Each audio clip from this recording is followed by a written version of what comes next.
Hello friends, എല്ലാവർക്കും പുതിയൊരു വീഡിയോയിലേക്ക് സ്വാഗതം. ഇന്ന് എളുപ്പത്തിൽ ഉണ്ടാക്കാൻ പറ്റിയൊരു പഴംപൊരിയുടെ റെസിപ്പിയുമായിട്ടാണ് വന്നിട്ടുള്ളത്. അപ്പോൾ ചാനൽ ആദ്യമായി കാണുന്നവരാണെങ്കിൽ ഒന്ന് സബ്സ്ക്രൈബ് ചെയ്ത് സപ്പോർട്ട് ചെയ്യണേ. നമ്മൾ പഴംപൊരിയുടെ മാവ് ഉണ്ടാക്കുന്നത് മിക്സിയുടെ ജാറിലിട്ടിട്ട് അരച്ചെടുത്തിട്ടാണ് കേട്ടോ.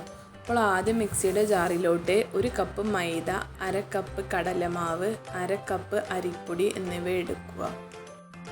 പിന്നീട് അതിലോട്ട് 1/4 ടീസ്പൂൺ ഉപ്പ്, 3 ടീസ്പൂൺ പഞ്ചസാര എന്നിവ ചേർക്കുക.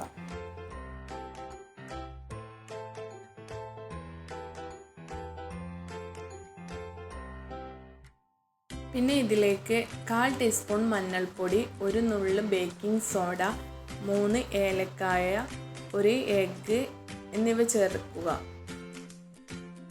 പിന്നെ ഇതിലേക്ക് 1/4 കപ്പ് വെള്ളം ചേർത്തിട്ട് നല്ലോണം ഒന്ന് അരച്ചെടുക്കുക. ഒരു തിക്ക് ബാറ്ററായി കിട്ടുന്നത് വരെ അരക്കുക.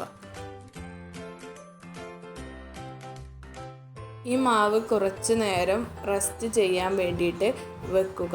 അതിനുശേഷം 1 നുള്ള് ചെറിയ ജീരകം, കരിഞ്ജീരകം എന്നിവ ഇതിലോട്ട് ചേർക്കുക. പിന്നെ പീസാക്കി വെച്ച പഴത്തിൽ നിന്ന് ഒരു പീസ് എടുത്തിട്ട് നമ്മൾ തയ്യാറാക്കി വെച്ച മാവിൽ നല്ലോണം ഡിപ്പ് ചെയ്തിട്ട് ചൂടായ ഓയിലിട്ടിട്ട് ഒന്ന് ഗോൾഡൻ കളറാവുന്നത് വരെ ഫ്രൈ ചെയ്തെടുക്കുക. അപ്പോൾ നമ്മുടെ പഴംപൊരി ഇവിടെ റെഡി ആയിട്ടുണ്ട്. ഇതേപോലെ നിങ്ങളുടെ വീട്ടിലൊന്ന് ട്രൈ ചെയ്ത് നോക്കണേ. പുതിയൊരു വീഡിയോയുമായി വീണ്ടും കാണാം. താങ്ക്